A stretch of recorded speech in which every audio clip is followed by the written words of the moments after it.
اب مذہب کے رنگ کے اندر دینا شروع کر دیا. کتنا لکھنوی نعت پڑھنے کا کلچر ہے جو آج ہم نے جاری کیا ہے. اس کا قصور کس کو ہوگا؟ نعت پڑھنے والے کو یا اس کو جس نے اس کو بلایا ہے؟ اس کا جواب کسی کو تو دینا پڑے گا. لیکن میں بڑی ایمانداری سے کہتا ہوں, میں ایک دفعہ واپس آیا اور میرے سامان کے اندر ایک گجرا, پھولوں کا گجرا جو تھا وہ پڑا ہوا تھا. تو میری ماں نے مجھے بہت مارا کہ یہ گجرا آیا کہاں سے. مجھے واقعی نہیں یاد تھا کہ وہ گجرا کہاں سے آیا. تو میں مار کھانے کے بعد کالج گیا. جب کالج گیا تو گھر آتے ہوئے ڈرا اور اپنے والد کے پاس چلا گیا, اور میں نے والد صاحب سے کہا کہ وہ امی نے پھر مجھے مارنا شروع کرنا ہے, تو مجھے تو واقعی نہیں پتا گجرا کہاں سے آیا. ابا نے نہ میری بات پہ ٹرسٹ کیا نہ ٹرسٹ کیا. انہوں نے مجھے ایک جملہ کہا, انہوں نے کہا یار دیکھو, اگر تم کوئی غلط کام کرنا چاہو گے تو میں تمہیں روک تو سکتا نہیں ہوں, لیکن میرا تمہیں ایک مشورہ ہے, کیونکہ میں نے تم سے زیادہ زندگی گزاری ہے, غلط بھی کرنا ہو تو مجھ سے ایڈوائز لینا. I will tell you a better way of doing the wrong thing. میں نے حلفاً کبھی غلط نہیں کیا, لیکن مجھے حوصلہ تھا کہ میرے پیچھے ایک ہاتھ ہے. مجھے لگتا ہے جب یہ سینیریو ہو رہا ہوتا ہے تو ہماری پرورش میں بہت سے فیک ایلیمنٹ شامل ہوتے ہیں. اگر واقعی ہمارے بچوں کو یہ پتا ہو کہ زندگی گزارنے کا ڈھنگ ویسا ہی ہونا چاہیے جیسے کہ ماں کا ہے یا باپ کا ہے, تو وہ سسٹم ریپیٹ ہو, ریپلیکا ہو, رادر دین کہ وہ ڈسٹرکشن میں جائے. لیکن ماں باپ کی سوچیں, ماں باپ کے طور طریقے 50 سال پرانے ہیں. میں اس دنیا میں جی رہا ہوں, سوشل میڈیا کے دور میں جی رہا ہوں, کمپٹیشن ہے کالج میں, کمپٹیشن, کس طرح وہ ماں باپ کی زندگی جی سکتا ہے وہ بچہ؟ آپ کی بات بالکل درست ہے. میں یہ بالکل نہیں کہہ رہا کہ وہ ماں باپ کی زندگی جیے, بلکہ میں تو یہ دعا گو ہوں کہ وہ ماں باپ کی زندگی بالکل نہ جیے. کیونکہ اگر آپ برطانیہ میں دیکھیں تو ہر کپل نے, چاہے وہ مسلمان ہے یا نہیں ہے, اس نے ایک سرٹیفکیٹ جمع کرایا ہوا ہے جس کو کہ طلاق نامہ کہتے ہیں, اس لیے تاکہ بیوی کو بھی گھر ملے, کیونکہ وہ پیسے ملتے ہیں وہاں پہ, اور شوہر کو بھی گھر ملے, اس کو بھی 250 پاؤنڈ ملتا ہے, اس کو بھی. اب اس کے بعد بھی اگر ان کے 9 بچے پیدا ہوتے ہیں تو میرے خیال میں یہاں پہ تربیت کا نہیں, کردار کا بہت بڑا فقدان ہے. میں نہیں چاہوں گا کہ ہماری آنے والی نسل جو ہے وہ بھی مال کی خاطر اپنے آپ کو اس طرح لیٹ ڈاؤن یا لوور ڈاؤن کرے. آپ 60 کی دہائی میں جو لوگ آئے تھے برطانیہ میں یا انگلینڈ میں, تو وہاں پہ جو کیب چلا رہے تھے آج بھی وہ کیب ہی چلا رہے ہیں. اب بچے اگر آکسفورڈ میں بھیجنے تھے تو بھائی بچے آکسفورڈ کے ہیں, تم کیب ڈرائیور ہو. یہ جو ڈسٹنس اور ڈفرنس ہے اس کو میں نے قبول کرنا ہے سوشلی, انٹلیکچولی, لیکن جو ادب کا قانون ہے وہ تو میں سکھا سکتا تھا, جو عاجزی کا قانون ہے میں وہ تو سکھا سکتا تھا, جو کھانا کھانے کا ادب ہے اس سے تو مجھے کسی نے منع نہیں کیا. حلال اور حرام کا جو فرق ہے وہ بتانے میں تو مجھے کسی نے نہیں روکا. مجھے لگتا ہے کہ ہم بنیادی اشیاء جو ہے ان پہ زور دینا بھول گئے اور ہم نے اس کو جنریشن گیپ کے حوالے کر دیا. میں فیس بک آج بھی نہیں چلا سکتا, نہ میں چلاتا ہوں, لیکن اگر میرا بچہ چلانا چاہے گا تو میں چاہوں گا کہ وہ فیس بک پہ جو کر رہا ہو شام کو لیٹ کے میرے سے شیئر کر لے. اگر یہ میں اس کے ساتھ اپنی شفقت نہیں برپا کر سکتا تو پھر اس میں ناکامی میرے بچے کی نہیں, میری اپنی ہے. آپ نے تاریخ وطن کے مسائل, برطانیہ میں جو کچھ ہو رہا ہے اس میں فراڈ ہو رہا ہے بہت کچھ, اور میرا خیال ہے ہر سوسائٹی میں جہاں موقع ملتا ہے وہ فراڈ ہوتا ہے. حسب توفیق, حسب توفیق بالکل ہوتا ہے. لیکن یہاں جو آپ نے بڑی اچھی ایک بات کہی کہ بیٹا تو ہارورڈ میں پڑھ رہا ہے اور باپ ٹیکسی چلا رہا ہے, کہیں آپ یہ سوچ سکتے ہیں کہ کیا ویلیو کم ہو جاتی ہے ٹیکسی چلانے سے یا ہارورڈ میں پڑھنے سے؟ نہیں, بالکل بھی کم ہوتی. اگر یہ ویلیو کم ہوتی ہے تو میرے خیال میں پھر ویلیو آپ نے سکھائی نہیں ہے. پہلی بات, وہ جو انٹلیکچوئل ڈفرنس ہوگا جس کو کہ میں جنریشن گیپ کہہ رہا ہوں, میں صرف اس کا تذکرہ کر رہا ہوں کہ وہ جو لیول آف ڈفرنس ہے, وہ کہتا ہے کہ جناب میں نے یہ بھی پڑھا, میں نے یہ بھی دیکھا, وہ بالکل ٹھیک ہے, لیکن بنیادیں انسان کی صحیح رہتی ہیں. جو ادب ہے, جو عاجزی ہے, جو جھکنا ہے, اس میں کیا برائی ہے؟ مثال کے طور پہ میں سیاٹل میں بہت سے ایسے لوگوں سے ملا کہ جو کہ دنیا کے امیر ترین لوگ ہیں. جب میں ان سے ملا تو میں ان کی عاجزی دیکھ کے حیران ہو گیا. ایک امیر ترین آدمی, میں اس کا نام نہیں لیتا کیونکہ میں نے اس سے اجازت نہیں مانگی, وہ ملا جب تو اس کی جراب جو تھی وہ پھٹی ہوئی تھی اور اس کا انگوٹھا اسے باہر نکلا ہوا تھا, اور وہ اس دھاگے سے, اس انگوٹھے کے اوپر دھاگا باندھ کے کھیل رہا تھا. میں سوچ رہا تھا کہ اگر میرا جوتے کے اندر بھی میری جراب پھٹی ہوگی تو مجھے کانفیڈنس لوز ہو جائے گا. وہ شخص جو کہ دنیا میں افریقہ میں لوگوں کو تعلیم بھی دے رہا ہے, بچوں کو کھانا بھی کھلا رہا ہے, اس نے کہا میرا مذہب سے کوئی تعلق نہیں ہے, میں بچوں کو دودھ اس لیے پلاتا ہوں کیونکہ میں بچپن میں دودھ نہیں پی سکا تھا, اس لیے میں اپنے خوف اور غم کو دور کر رہا ہوں. اب اچھا بننے کے لیے تو آپ کو مذہب کی بھی شاید اتنی ضرورت نہ پڑے جتنی ایج اور پریولیج میرے پاس ہے. میں مذہب کو ٹول کے طور پہ استعمال کر سکتا ہوں تربیت کے لیے, لیکن اگر میں صرف یہی تربیت کروں گا کہ مسجد جاؤ اور حافظ بنو اور جمعہ پڑھو اور واپس آؤ, اگر میں نے صرف یہیں تک بات کو رکھنا ہے تو پھر میرے خیال میں وہ بچے بھی ہم اس معاشرے میں دیکھتے ہیں چند سال پہلے میں نے اپنے دوست کو کہا کہ تمہارا بچہ جو ہے ماشاءاللہ تعالیٰ یہ تو تہجد پہ اٹھتا ہے یار، خیریت ہے، اب تہجد پہ اٹھتا ہے تو کوئی بری بات تو نہیں ہے، لیکن وہ بچہ صرف 14-15 سال کا تھا. میں نہیں سمجھتا، میں ادب سے کہہ رہا ہوں، میں نہیں کہہ رہا نہیں پڑھنی چاہیے، لیکن 15 سال کا بچہ اگر تہجد پہ اٹھ رہا ہے تو انصاری صاحب مجھے تھوڑا سا اس پہ اچنبھا ہوا کہ 15 سال کا بچہ کیوں اٹھ رہا ہے. اس نے کہا دیکھیے جناب یہ تو ہماری تربیت ہے کہ ہم نے 15 سال کے بچے کو تہجد پہ لگا دیا، وہ حافظ بھی بن رہا ہے اور قرآن بھی پڑھ رہا ہے، نماز بھی وہ پنجگانہ پڑھ رہا ہے. میں نے کہا یار اس بچے کو 15 سال کی عمر میں اگر اتنی مذہب کا فوبیا ہوا ہے تو کچھ تھوڑا سا اس کو چیک رکھو کہ یہ ٹھیک جا رہا ہے. وہ ڈاکٹر صاحب ہیں اور ان کو میری بات بہت بری لگی، لیکن پھر 2 سال کے بعد وہ بچہ اپنی ماں سے 3 سال بڑی عورت کے ساتھ دبئی بھاگ گیا. اب وہ جو دعائیں مانگ رہا تھا وہ اس سوشل فیوژن کی تھیں جس میں کہ اس کے ماں باپ اس کو ایکسیپٹ نہ کرتے. ارے بھائی جو فیوژن کا کلچر ہے، جو اپرچونٹیز ہیں، جو لبرٹیز ہیں، جو قوانین ہیں، ان کو مانتے ہوئے خدا کے واسطے میں سب دوستوں سے کہوں گا معافی کے ساتھ پاکستان کو ریکریٹ نہ کریں. جہاں رہتے ہیں اسی کو اپنا ملک مانیں اور وہیں پہ رہنے کی کوشش کریں. ہماری بیماری یہ ہے کہ ہم ہر جگہ پاکستان کی محبت میں پاکستان کے ہر بازار کو ریکریٹ کریں، مورل کو ریکریٹ کریں، جو ناممکن ہے. اور یہ ممکنات میں سے اگر ہوتا تو رسول پاک صلی اللہ علیہ وسلم جو ہیں وہ کلچر کو سب سے پہلے تبدیل کرتے. آپ نے کسی کلچرل ویلیو کو تبدیل کیا ہو تو مجھے ایک مثال دیجئے. ایک آدمی تھا، اس آدمی کو کیونکہ اس نے اسلام قبول نہیں کیا تھا اس لیے میں صحابی نہیں اس کو کہہ رہا، وہ اتنی محبت کرتا تھا نبی سے کہ وہ 100 اونٹوں کو قربان کر کے ان کا مغز نکال کے پکا کے تو آپ کو ہدیہ کرتا تھا، مغز اونٹوں کا. جب رسول پاک صلی اللہ علیہ وسلم کا انتقال ہو گیا تو وہ شخص حضرت ابو بکر صدیق کے پاس آیا اور ابو بکر صدیق کو کہتے ہیں کہ میں مسلمان ہو جاؤں. ابو بکر کو کہنا چاہیے تھا ہاں ہو جاؤ، اتنی محبت کرنے والے تو ہو جاؤ. ابو بکر کیا کہتے ہیں مجھے لگتا ہے کہ تمہیں جا کے اپنے قبیلے سے اور گھر والوں سے مشورہ کرنا چاہیے، اگر تم بہتر سمجھو تو پھر ٹھیک ہے، مجھے تو لگتا ہے کہ یہ ٹھیک ہے، لیکن تم جا کے مشورہ کر آؤ، اگر ہو سکے تو مجھے بتا دینا. اس شخص نے اسلام قبول کیا لیکن امبیرسمنٹ میں اپنے شہر کو چھوڑ کے کہیں اور دور چلا گیا. یہ ایگزامپلز ہیں کہ جب آپ کسی کی طرف تربیت کے لیے بڑھتے ہیں تو آپ ڈنڈے کے زور پہ نہیں بڑھتے، آپ اس کو آپشنز اور اپرچونٹیز دیتے ہیں. اور یہ اپرچونٹیز اور آپشن جو ہیں الٹیمیٹ سینیریو میں جس مورل کو واپس لوٹیں گی وہ وہی مورل ہوگا جو 4 سال 5 سال 6 سال میں آپ نے اپنے ماں باپ کو اپنے گروتھ میں دیکھا ہے. آپ نے بہت خوبصورت باتیں ہمارے ناظرین سے کی. میرا خیال ہے کہ میں نے یہ بھی چاہا کہ آپ سے قطب آن لائن جس طرح آپ باتیں کرتے ہیں تو اس وقت پوری دنیا کے سامنے آپ یہی باتیں کر رہے تھے. آخر میں آپ سے ضرور یہ سوال کروں گا.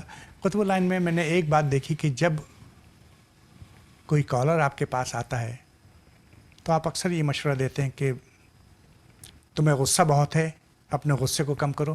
آواز سننے کے بعد آپ اس کو یہ علم آپ نے کہاں سے سیکھا، یا کوئی علم ہے کہ آپ 2 منٹ میں اس کا تجزیہ کر لیتے ہیں؟ یا میں اپنے بھائی کا ذکر کروں تو آپ تجزیہ کر کے بتا دیتے ہیں. ہم لوگ کیونکہ اس ریشنل ورلڈ میں رہتے ہیں نا، لاجک کی یہ دنیا ہے، تو ہم چاہتے ہیں کہ ہر چیز کے پیچھے ایک ریشنل کہانی ضرور ہونی چاہیے. تو کہانی اکثر طور پہ تو میں جھوٹی کریٹ کر لیتا ہوں کہ اس کی یہ وجہ، اس کی کوئی وجہ نہیں ہے، سچ یہ ہے. مجھے یہ لگتا ہے مثال کے طور پہ میں نے جب لوگوں سے ملنا شروع کیا تو بہت سی ایسی جگہیں اور ایسے واقعات اور ایسے حالات پیدا ہوتے تھے کہ نفس جو ہے وہ آپ کی برداشت سے باہر ہو جاتا تھا. تو میں اپنے استاد کے پاس گیا اور میں نے اپنے استاد سے جا کے کہا کہ استاد محترم مجھے لگتا ہے کہ لوگوں کے ساتھ مل کے بیٹھنا میرے بس کی بات نہیں ہے، کیونکہ جب اپرچونٹیز آتی ہیں گھوڑا گھاس کے پاس جائے گا تو گھاس کھائے گا. تو استاد محترم نے مجھے کوئی رات بھر جواب نہیں دیا. صبح رخصت کرتے ہوئے انہوں نے صرف ایک جواب دیا. انہوں نے کہا کہ دیکھو اللہ تعالیٰ کا شکر ادا کرو کہ اللہ نے ایک مسند دی ہے، اور تم نے جو امامہ پہنا ہوا ہے وہ جھوٹا ہے، وہ اس قابل نہیں ہے کہ تم اس کو پہنو. تم نے جھوٹ امامہ جو پہنا ہے، خدا سے دعا کیا کرو کہ اللہ تعالیٰ اس مسند اور امامے کو سچا کر دے. یہ جو عاجزی ہے یہ آپ اس مسند پہ بیٹھ کے اپنے پہ طاری اس لیے کرتے ہیں کیونکہ وہ مسند جو ہے وہ چاہے کرسی ہو، چاہے صوفہ ہو، چاہے ممبر ہو. مجھے لگتا ہے ممبر جو ہے یہ مسند رسول ہے صلی اللہ علیہ وسلم. اس وقت آپ کی کیا کیفیت ہونی چاہیے جب آپ کو یہ علم ہو کہ جو نسبت جس جگہ بیٹھے ہیں وہاں پہ نبی کا سایہ جو ہے وہ موجود ہے. اگر یہ کیفیت طاری ہو گئی تو آپ کی غلط اور جھوٹ بات بھی سچ ہوگی، ورنہ آپ کی سچی بات اور عقل کی بات بھی لوگوں کو قبول نہیں ہوتی. بس یہ فرق ہے. اگر تو وہ کیفیت آ گئی تو بات سچی, اگر کیفیت نہیں آئی تو انا للہ و انا الیہ راجعون. آپ ہمارے ناظرین سے باتیں کر رہے تھے, یقین پر ینگ ناظرین سے باتیں کر رہے تھے, نصیحت بھی کر رہے تھے. ان کے والدین کے بارے میں آپ کیا کہنا چاہیں کہ والدین جو اس عمر میں, جو میری عمر میں پہنچ گئے اور جن کے بچے جوان ہو گئے یا ان سے چھوٹے جن کے بچے پڑھ رہے ہیں, آخری 3 منٹ میں آپ کو. میں تمام بچوں سے بھی یہ کہوں گا اور والدین سے بھی یہ کہوں گا. دیکھیے ایک شخص تھا, ایک لڑکا تھا, اس کے والد اس کا مال چوری کرتے تھے, اس کے پیسے چوری کرتے تھے, اور وہ اس کے والد جو تھے وہ چوری کرتے تھے. تو وہ رسول پاک صلی اللہ علیہ وسلم کے پاس گیا اور کہا اس نے کہ یا رسول اللہ میرا باپ میرا مال چوری کرتا ہے. نبی نے کہا اچھا اپنے باپ کو بلاؤ, کیونکہ اس پہ شریعت لگنی چاہیے, چوری ہے تو شریعت لگے گی اس پہ. جب وہ آ رہا تھا تو وہ راستے میں شعر پڑھتا ہوا آ رہا تھا, کیونکہ عربز کے اندر لٹریچر کا بہت زور تھا. تو وہ شعر پڑھتا آ رہا تھا کہ میں اپنے بچے کو کیسے پالا, کیسے اس کو چلایا, کیسے بھوک کاٹی, کیسے اس کی غلاظت صاف کی, یہ سب اشعار پڑھ رہا تھا. تو وہ اشعار اللہ کے لیے پڑھ رہا تھا. جب وہ نبی کے پاس پہنچے تو جبرائیل علیہ السلام آئے اور نبی سے کہا کہ رسول پاک سے کہا کہ آپ ہرگز اس پہ کوئی شریعت کا بھی فیصلہ نہ لگائیے گا, پہلے اس سے پوچھئے کہ جو یہ اللہ سے باتیں کرتا آیا ہے وہ کیا ہیں. تو اس نے وہ تمام اشعار سنائے نبی کو جو وہ راستے میں کہتا ہوا آیا تھا. نبی نے اس کے بعد جو فیصلہ سنایا وہ یہ تھا, کہا اس لڑکے کی طرف دیکھ کے تو اور تیرا مال دونوں تیرے باپ کے ہیں. اب یہ جو فیصلہ سنایا مجھے لگتا ہے یہ تربیت ہے. ہم اپنے بچوں کو وہ مورلز کر کے دکھائیں, صرف باتوں سے نہ سنائیں, کر کے دکھائیں. میرے بیٹے کو پتا چلے کہ میرے میں عاجزی ہے, میرے بیٹے کو پتا چلے کہ اگر میں کہہ رہا ہوں کہ سچ بولنا چاہیے تو سچ بولنے کی قیمت باپ ادا کرتا ہے. وہ اپنی ماں کی عزت تب کرے گا جب اس نے اپنے باپ کو اس کی بیوی کی تعظیم کرتے ہوئے دیکھا ہوگا. میں ادب سے کہتا ہوں کہ خدا کے واسطے اپنے بچوں کی, یہ بچے عقل مند ہیں, یہ بچے میرے اور آپ سے عقل مند ہیں, ایک نسل آگے ہیں. خدا کے واسطے ان کو جعلی تربیت دینے سے پرہیز کرو, پوری ایمانداری سے غلطی کرو اور اللہ سے دعا کرو کہ اللہ تمہارے زور میں, تمہارے بیان میں اور تمہارے رزق میں حلال کی برکت ڈالے. آمین آمین آمین. ناظرین, خوبصورت باتیں آپ نے سنی اور آپ نے دیکھا کہ کس طرح دل سے باتیں کر رہے تھے. کاش کہ ہم ان نصیحتوں پہ, ان باتوں پہ عمل کر سکیں. خوبصورت پروگرام, خوبصورت باتیں. وکیل انصاری کو اجازت دیجیے, کاروان فکر و فن میں پھر حاضر ہوں گا. جب تک کے لیے اللہ حافظ. Muhammad Shafiq CPA, income tax, accounting, payroll, sales tax, financial statements, IRS representation. New York میں پاکستانی کمیونٹی کا جانا پہچانا نام محمد شفیق CPA. اپنے پرسنل اور بزنس ٹیکس کے لیے یا IRS کی تمام پرابلمز کے لیے مجھ سے رابطہ کریں. King plaza, 3747 73rd Street, Suite 204, Jackson Heights, New York, 718-205-2400.